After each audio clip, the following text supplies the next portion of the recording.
Assalamu alaikum wa rahmatullahi ta'ala wa barakatuh. Bienvenue dans cette deuxième vidéo du VIH. Nous allons voir aujourd'hui le cycle de réplication, les cellules cibles, la variabilité génétique et l'épidémiologie. Commençons par le cycle de réplication qui contient plusieurs étapes. La première étant l'attachement du virus à la cellule cible. Cette étape, elle se fait à cause de la glycoprotéine 120 du virus qui va reconnaître la molécule CD4 qui est un récepteur cellulaire. Une fois cette reconnaissance ait lieu, il sera un changement de conformation de la GP120 qui va permettre la reconnaissance d'autres domaines de cette même protéine par d'autres protéines de surface de la cellule appelées des co-récepteurs. Il s'agit du CCR5 quand il s'agit de cellules présentatrices d'antigènes, que par la suite nous allons voir ou là un CXCR4 quand il s'agit de lymphocytes CD4+. باش تشفاو على les co-récepteurs, lymphocyte CD4 fait un récepteur CD4 et le co-récepteur CXCR4. Donc, كامل فيهم le chiffre 4. Une fois cette reconnaissance de ça, qu'est-ce qui va se passer? On aura la fusion de l'enveloppe virale et de la membrane cytoplasmique des cellules cibles et qui va se faire grâce à la protéine transmembranaire, l'IA GP41. Une fois cette fusion ait lieu, il y aura libération des protéines virales et le matériel génétique. En banatique, l'ARN viral libéré, il va être transcrit par le transcriptase inverse en ADN viral. Et il y aura la molécule l'intégrase qui vient se coller à cet ADN viral. Ces derniers vont pénétrer dans la membrane nucléaire. Ils viendront s'intégrer à l'ADN cellulaire. L'intégration tendait grâce à l'enzyme intégrase qui est une enzyme virale. À ce niveau-là, l'ADN viral intégré, nous un provirus. Ce provirus, la caractéristique تاعو انه يقدر يبقى latent, donc بلا ما يمد حتى signe de sa présence pendant des mois voire des années. À un moment donné, et quand le cycle productif viral va commencer, qu'est-ce qui va se passer? Les polymérases 2 cellulaires, ils vont venir transcrire l'ADN cellulaire en ARN viral et en ARN messager. L'ARN viral, il va rester tel qu'il est et il va servir de matériel génétique tel le virus néoformé. Et l'ARNM, واش راح يصرالو؟ راح يصرالو la traduction كيما في عملية تركيب البروتين باش يخدم لنا les enzymes et les protéines virales. Une fois la traduction dans l'ARN messager est achevée et les protéines sont formées, on aura l'assemblement des différentes composantes virales. Et ce virus, il va sortir par bourgeonnement cellulaire pour aller dans l'organisme et par la suite envahir les cellules immunitaires de l'organisme. Nous allons passer maintenant à la variabilité, plutôt aux cellules ciblées par ce virus. Il s'agit de deux types de cellules immunitaires, à savoir les lymphocytes TCD4, les فيهم le CXCR4 CD4 et les cellules présentatrices d'antigènes. Les cellules présentatrices d'antigènes, on a deux lignées. Les cellules de lignée monocytaire, il s'agit des monocytes du sang circulant et des macrophages tissulaires.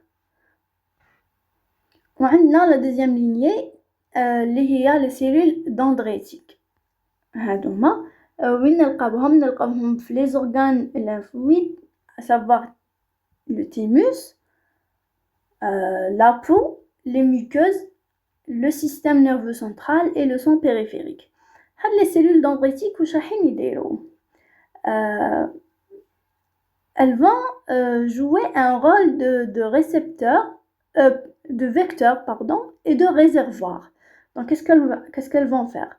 Elles vont rencontrer le virus les muqueuses, notamment les muqueuses génitales, et elle va non seulement elle va être contaminée, du coup elle va le présenter déjà, et le ramener la périphérie حتى les organes lymphoïdes. Elle va non seulement le présenter aux lymphocytes, mais elle va les contaminer également. Elle va le transmettre au lymphocyte CD4 pour que ce dernier puisse se multiplier, car la multiplication CD4 elle est plus rapide par rapport à sa multiplication dans les cellules présentatrices d'antigènes.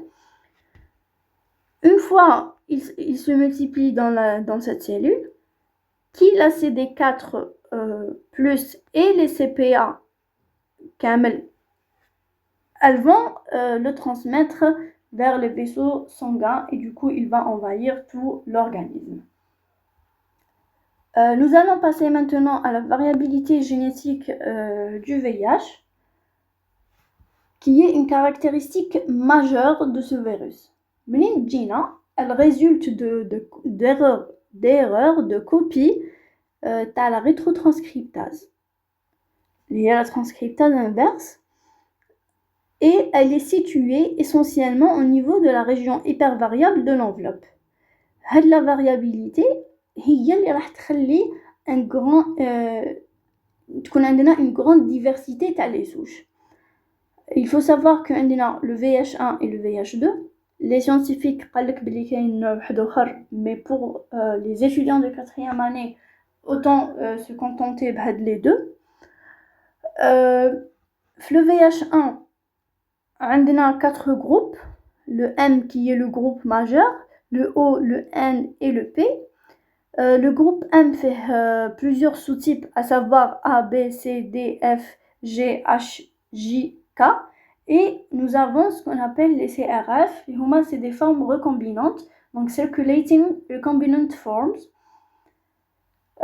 qui résultent d'un échange تاع les matériel génétique bin les différents sous-types. T'as le groupe M. Pour la distribution géographique, déjà t'as les sous-types du groupe N. Le sous-type B, نلقاوه في l'Europe, l'Amérique du Nord, en Australie et surtout le nord d'Algérie. Les sous-types les machis B, c'est-à-dire le reste, نلقاوهم في l'Afrique, l'Asie et le sud de l'Algérie. Pour le groupe O et le groupe N, ils sont originaires de Cameroun et du Gabon. Ils sont plus rares et plus résistants. Et par rapport au groupe P, il y en a une seule souche, elle a été identifiée en 2010. Cette variabilité le VIH1 a de nombreuses conséquences. Les منبيناتهم déjà la difficulté de développer un vaccin préventif, ou c'est difficile de sélectionner des mutants résistants le traitement. Passons maintenant au VIH2, d'ailleurs qui est essentiellement restreint à l'Afrique de l'Ouest, mais il s'est étendu en Europe, plus précisément en Portugal. نلقاوه تاني في الهند. Donc il est moins prévalent que le VIH1, et فيه par rapport au sous-type عنده 8 من ال A حتى لل H et seuls les sous-types A et B عندهم une importance épidémiologique. Il faut savoir que le virus a une liaison phylogénétique avec le virus SIV qui est un virus infectant les singes. Les singes ils sont mangeables en Afrique de l'Ouest. Il faut savoir également que les sous-types A ou B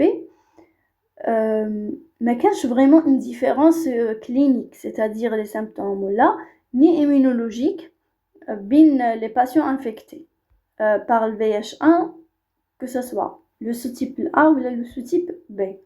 Donc la différence elle est purement génétique. Par rapport à l'épidémiologie, il faut juste savoir que pour le VIH-Sida, il existe une agence des Nations Unies, l'IA ONU-Sida. باش تحبوا تجبدوا des statistiques qui sont fiables et actualisées, تقدروا تروحوا toujours sur leur site et voir les fiches d'information et les rapports تاعهم.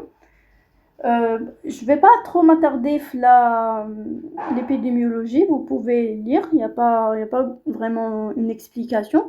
Je voudrais que vous tirez votre attention sur l'épidémie en Algérie. Il faut savoir que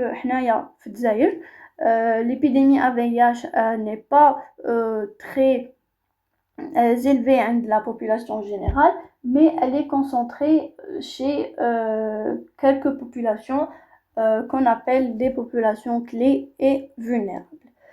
Sur ce, je vous dis à la prochaine fois pour explorer le diagnostic, le traitement et les modes de transmission et de prévention. Et voilà, donc on est arrivé à la fin de la vidéo. Je vous souhaite un très bon courage.